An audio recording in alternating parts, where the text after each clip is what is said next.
Absolutely, using your panning here. Absolutely, you could push one all the way to the left, one all the way to the right, and have them talking to both sides of the stereo mix. So far, so good. Okay. As far as editing, it really is. I mean, you already saw me remove that first piece. We'll just sit here and listen to it. Well, now I've got this dead space in here. I didn't want that dead space in here. So I'm going to zoom in on it, and I'm going to go, okay, I'm just going to highlight that. And I just cut that piece of dead space out, use my delete key. It really is that simple. So when you record, and say you have your script in front of you, you're recording audio for a piece of learning or whatever your application is, as you're going through there, Barnes & Noble has deals. As you're going through there, probably not. Actually, they are. I did get a free ebook this morning.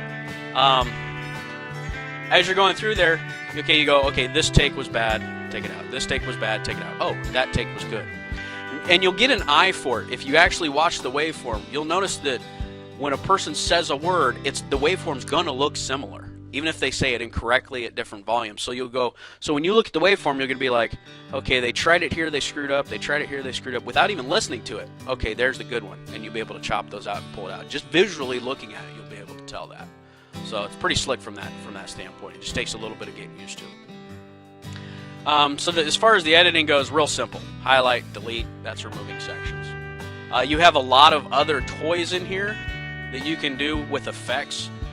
You can change the pitch, you can change the speed, you can make them sound like they're chipmunks, right? So I can come in here and go. Okay.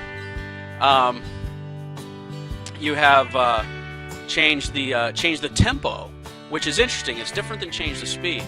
It will compress all of the slow, low volume spots, and so it will actually increase the speed of the track without changing the pitch of the track.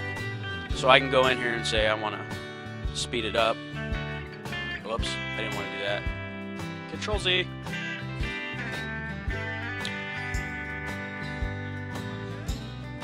So you can kind of hear it there. It just gives you a little bit of, you go, oh, okay, I see what it's doing there. Let me highlight that. Whoops. Always Control Z is always undo, right? You have echo effects. You can fade in, fade out. You have invert. You want to play it backwards. You can do that. Okay. Just tons of different tools that you can mess with. Usually for what we're doing, most of them don't apply. Every once in a while I might go in, depending on who's in there, change the pitch a little bit, maybe boost up the bass, make it sound a little more full, depending on how the recording sounds. So, wah-wah? Wah-wah was a guitar effect.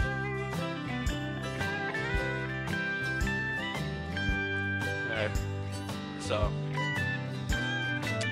you can see there's all kinds of different tools and stuff. You can have fun playing around with them. I remember when I first got Audacity, I probably spent many hours in there going, making people sound goofy and all kinds of weird stuff. So,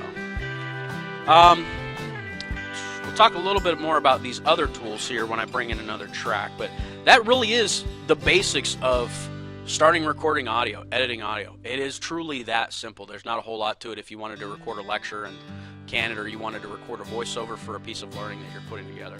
So, are there any questions on that? I'll show you how to get it out of Audacity here in a few moments.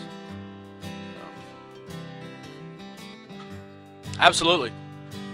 This is the exact tool that we're recording some podcasts on Monday, and this will be the tool that we're going to be using to record those. We're just going to have two mics running in through a mixer board plugged into a laptop, fire up Audacity, click record, and walk away. So, yeah, really simple.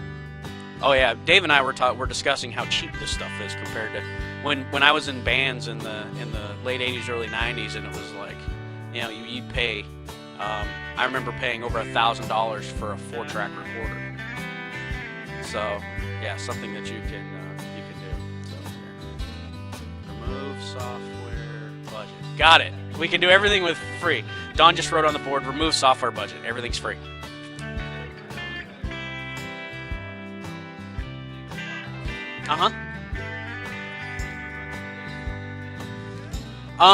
You know, it depends on what is your end goal. I mean, it really depends. If you're developing a piece of learning, you know, Dave and I go back and forth about how short we can make something. It's like, how fast can we make it? How short can we make it? And still, obviously, be effective. You don't want to compromise quality for the sake of length. Like the podcasting that we're going to start recording and putting out, we're looking 10-15 minutes max. Keeping in mind that any one topic, most people are going to get bored of. We're not doing a morning radio show where you have multiple topics in comedy and all that kind of stuff. It's just we're trying to get a piece of information out, expose somebody to something. So we're going to keep it probably 10-15 minutes at most. So, if you were going to, let's say, record a lecture or record a piece that you were going to give the students, say, go back to your hotel room tonight and listen to this, I would say 10 minutes, take notes, we'll talk about it tomorrow. So the nice thing is and it's the good thing and the bad thing is that because you don't have interactivity, you can be very concise. You'd be surprised at the amount of information that you can cover in 10 minutes. 10 minutes is a long time, and you can cover a ton of information in that amount of time. So, I mean, if you think about most TV sitcoms, right, they're only 21 minutes. So you can tell a whole story and get through everything in 21 minutes. You can do a lot with 10. So, cool. I don't know if there is. I have run the tool for an hour and a half without stopping recording and haven't had any problems yet. I have noticed that we've had a couple people recently have a few issues with it dropping audio, and I think it's a resource issue where these files start to get bigger and bigger and bigger and bigger. So I think it's probably the limitation of your PC is really where the limitation is. You get a file that's cached and it's so big that your PC starts choking on it. So. Oh, I definitely recommend shutting everything that you can down. If you're going to record audio, also don't forget to turn off communicator. Don't forget to mute your cell phone. Don't forget all of those lovely things as well. Those are just basic good practices. So you can tell right now I don't have email running. I've got communicator shut down. I've got pretty much everything disabled on my PC. So, all right. Well, let's say that this music or this track's okay, but I want to add some background music to it. So I'm going to go out and I'm going to go to Project. I'm going to go Import Audio. Just so you know that if you do this under 1.3, Import Audio will be under the File menu. Okay. Go Import Audio, and I've already got some music set up here that I knew I wanted to import. It's going to import an MP3 file. There we go. So now I've got audio. Now look at how full that waveform is compared to what I just recorded. So obviously it's very, very different. This is a highly produced track that came out of a music studio. So obviously it's a whole lot different than my $17 microphone in my laptop sitting in a conference room. So I can take these tracks. I've got a tool here for a time shift tool. I can grab them and move them around. Okay, so I could say, let's say I know that I'm going to want my audio to come in here because I want my vocals to come in here. So I want this cool little musical lead in, just like you hear on, the news, right? It comes on, you get the little music lead in, and the stuff flies at you. So, but I don't want to leave the volume of my music at full volume, right? Because it's going to drown out the conversation I'm trying to have. So I've got this cool little tool here called an envelope tool. So when I click this envelope tool, I'm going to zoom in here. There we go. So here you see my music track down here.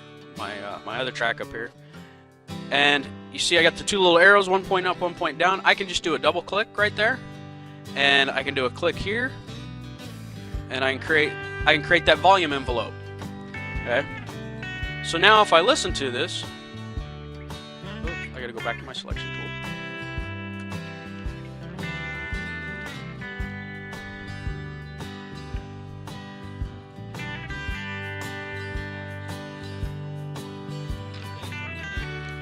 Okay, ooh, ah, right? Simple as that. Yes, you can adjust your, so I can come in here. Oh, I guess, I'm sorry, I can't do it while it's playing. And also, this is a mistake that I would make with Audacity when I first start using it, is I'd hit the pause button, and it won't let me do anything. I have to actually stop the track. So then I could do the same thing at the back end. Say, okay, there's where my audio ends. I'm going to fade my music back up. Simple as could be. See, the only bad part about doing these sessions is I think, damn it, you people think that we're smart back there and we do cool stuff, and then you see how simple it is. You're like, oh, a bunch of morons back there, a bunch of lackeys, man. Yes.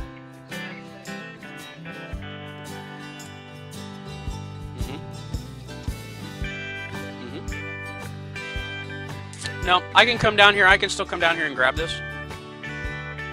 As long as I have my envelope tool running. Keeping in mind that there's 2 points, right? So there's one here, and there's one over here. So I would need to adjust both of those. Okay. Makes sense? All right. So now, any questions? We good so far? Cool. If I talked a little bit earlier about that, there was